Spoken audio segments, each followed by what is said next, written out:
আলহামদুলিল্লাহ ওয়াসসালাতু ওয়াসসালামু আলা রাসূলিল্লাহ ওয়া আলা আলিহি ওয়া সাহবিহি ওয়া মাওলা মা বা'দ।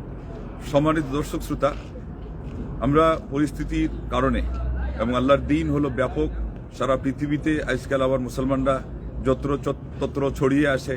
এই যে দুনিয়ার যেই নিয়ম কানুন পরিবর্তন হওয়ার কারণে সেজন্য অনেক সময় বহিরাগত বিষয় নিয়েও কথা বলতে হয়, কিন্তু এর চেয়ে বেশি গুরুত্বপূর্ণ বিষয় হলো আমাদের নিজেদের দেশেই এবং সুন্নি নামের এই সামিয়ানার নিচেই এই সাইনবোর্ডকে ব্যবহার করেই মানুষ আজকে ইমান বিক্রির কাজ করছে, ইমানকে জলাঞ্জলি দেওয়ার কাজ করছে, ইমানকে নিয়ে ছিনিমিনি করার কাজ করছে। এবং আমি প্রায় সময় এটা নিয়ে বলেছি, আজকেও বলতে হচ্ছে। এটা হলো গোলাম মঈনুদ্দিন।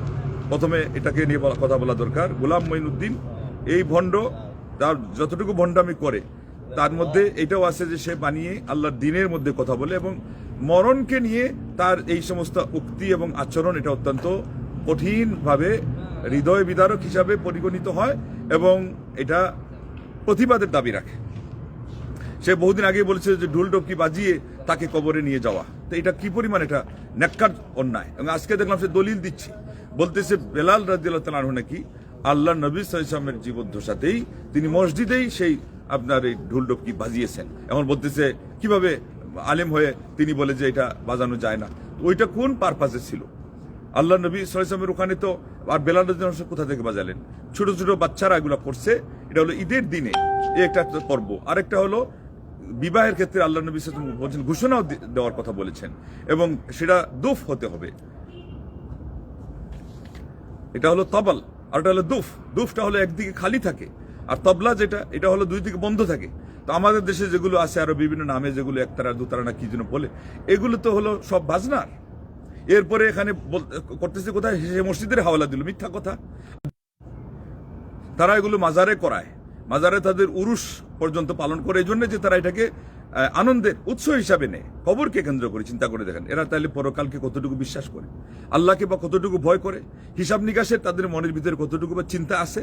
এই জন্য এই সমস্ত ভণ্ডদের মুখোশ মানুষের সামনে খুলে দেওয়া দরকার। নারী পুরুষ একাকার হয়ে সেখানে এইগুলো করতেছে ভণ্ডামি, আর মাজারে গিয়ে লম্বা হয়ে টান হয়ে পড়ে থাকে। এরপরে আপনার গায়রুল্লাহর সাহায্য কামনা করে।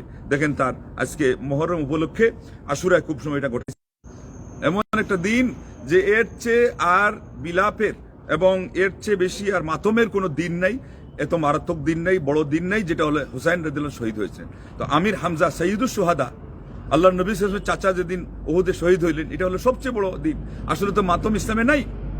আল্লাহ আল্লাহ আল্লাহ, এইভাবে করে ভণ্ডামি করতে করতে তারপরে সে বলতেছে কি যে আল্লাহ রাব্বুল আলামিন নাকি তা আল্লাহর ফটোকপি হলো সেই ভণ্ড পীররা। দেখছেন ভণ্ড পীর যেগুলো তার লাইনের, তাও এগুলো নাকি আল্লাহর ফটোকপি। চিন্তা করে দেখেন, আল্লাহর ফটোকপি, আল্লাহর বলে ফটোকপি। লা হাওলা ওয়ালা কুওয়াতা ইল্লা বিল্লাহ।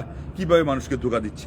এরপরে বলতেছে একটা লোক, সে ল্যাংটা ছিল, তার ওযু গোসল নাই, নিজেই বলতেছে নামাজও পড়তো না, রোজা রাখছে না।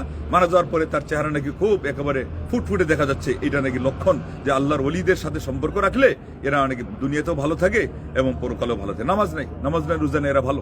হাসান হুসাইন ইনাদেরকে বলতেছে মেরে মাওলা। এই হলো অবস্থা।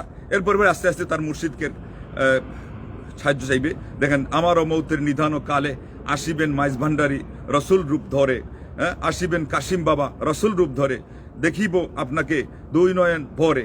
তারপরে মাইজ ভান্ডারীর মাহফিলে হাজির হয়ে রসুল, দেখা দে তারে মুর্শিদ রূপ দাখিল হইলে, দেখা দেন রসুল গো মুর্শিদ রূপ ধরিয়া, দেখা দেন রসুল গো কাশিম বাবার রূপ ধরিয়া। এটা হলো মিলাদ বলে, তার মিলাদ। এটা মিলাদ। আল্লাহ রসুলকে ডাকতেছে, আর নাই তার মুর্শিদদের ডাকতেছে, আর নাই কাশিম বাবাকে ডাকতেছে। তার মরণের সময় যেন সেখানে হাজিরা হন। আল্লাহর সাহায্য চাওয়া তাদের কোনো দরকার নেই, কেননা এইগুলো হলো বেঈমান, এগুলো হলো ভণ্ড। আমাদের সমাজ বেরলভী তরিকা যারা পালন করে, এগুলোর কোনো ইমান বেশিরভাগেরই নাই, বিশেষ করে মাইজ ভান্ডারি যারা যায়।